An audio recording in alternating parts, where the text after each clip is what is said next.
எங்கள் கண்ணீர் துடைக்கும் கோடி அற்புதரான புனித அந்தோணியாரே, உமது இன்பமான சந்நிதியை நாடி வந்தோம்.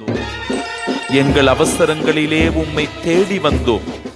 எங்கள் வாழ்வில் வரும் துன்பங்களால் நாங்கள் அவதிப்படும் போது, எங்கள் வியாதி வருத்தங்களில் நாங்கள் தவிக்கும் போது, எங்கள் சோதனை நெருக்கடியில் நாங்கள் தடுமாறி விழும்போது, எங்கள் ஆறுதலும் தேறுதலும் நம்பிக்கையும் துணிவும் நீரென்றோ.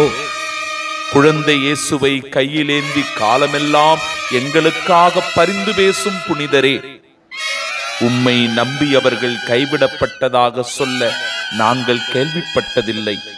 எங்கள் நம்பிக்கை வீண் போகாதபடி எங்களுக்காக இறைமகன் இயேசுவிடம் தொடர்ந்து பரிந்து பேசும். ஆமென்.